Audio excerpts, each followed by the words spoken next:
آج کل دل سے نہیں، آج کل بناوٹی باتیں بہت اثر انداز ہونے لگ گئی ہیں لوگوں کے دلوں میں، لوگوں کے ذہنوں میں. آج کل جتنا سوشل میڈیا اٹھا کر دیکھیں، اتنی بناوٹی باتیں ہیں، اتنی کتابی باتیں ہیں، اور وہ اس طرح سے اثر انداز ہو رہی ہیں ہماری نیو جنریشن پر کہ کیا کہنے ہیں. کبھی کبھی تو بندہ سر پکڑ کے بیٹھ جاتا ہے کہ یار یہ کون، اس بات کا کیا سر ہے، کیا پیر ہے، اور اتنی زیادہ اثر انداز کیسے.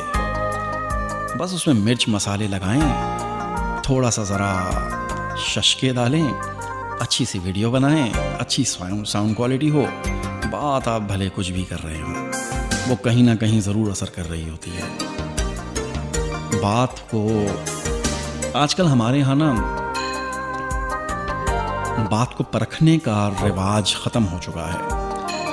لوگ یہ نہیں دیکھتے کہ کیا کہہ رہا ہے، لوگ یہ دیکھتے ہیں کہ کون کہہ رہا ہے. جبکہ یہ نہیں دیکھنا چاہیے کہ کون کہہ رہا ہے، یہ دیکھنا چاہیے کہ کیا کہہ رہا ہے. لیکن آج ایک حسینہ چھوٹے چھوٹے کپڑے پہن کے 4 ٹھمکے لگا کے مشہور ہو جاتی ہے، اور اس کے بعد پھر وہ لوگوں کو بتا رہی ہوتی ہے کہ کامیاب زندگی کیسے جی جاتی ہے. اور المیہ یہ ہے کہ لوگ اسے سن رہے ہوتے ہیں، لاکھوں کروڑوں میں اس کو ویوز مل رہے ہوتے ہیں، شیئر کی جا رہی ہوتی ہیں اس کی باتیں وغیرہ وغیرہ وغیرہ. اور جو بیچارے کچھ دانا اور پڑھے لکھے لوگ سمجھداری کی کوئی بات کرتے ہیں، حقیقت پر مبنی کوئی بات کرتے ہیں جس میں کوئی مرچ مسالہ نہیں ہوتا، انہیں چند لوگ ہی دیکھتے ہیں اور سراہتے ہیں. وہ اسی لیول کے، اصل میں بات صرف لیول کی ہوتی ہے کہ آپ کس لیول پہ کھڑے ہوئے ہیں. تو ہمارا معاشرہ جس لیول پہ اس وقت کھڑا ہوا ہے، اس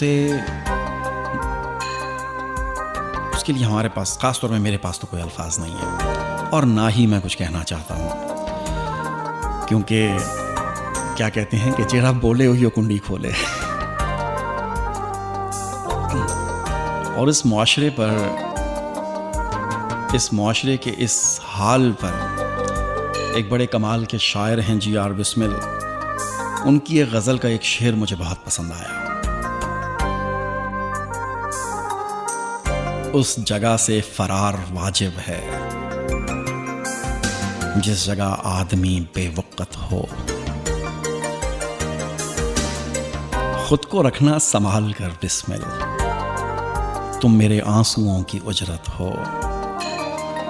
تو اس جگہ سے فرار واجب ہے جس جگہ آدمی بے وقت ہو. تو ایسی جگہ پر سر پھوڑنے سے، ایسی جگہ پر انٹلیکچوئل باتیں کرنے سے کچھ حاصل نہیں ہوتا ہے. لہٰذا صرف چپ کر کے تماشا دیکھیں. سمجھدار انسان کو سمجھانے کی ضرورت نہیں ہوتی، اور ناسمجھ انسان سمجھنے کے لیے تیار نہیں ہوتا. لہٰذا اپنا دماغ خراب کر کے کچھ نہیں ملنا. لہٰذا دیکھے جاؤ اور مسکراتے جاؤ اور ہنستے جاؤ اور افسوس کرتے جاؤ. سمپل.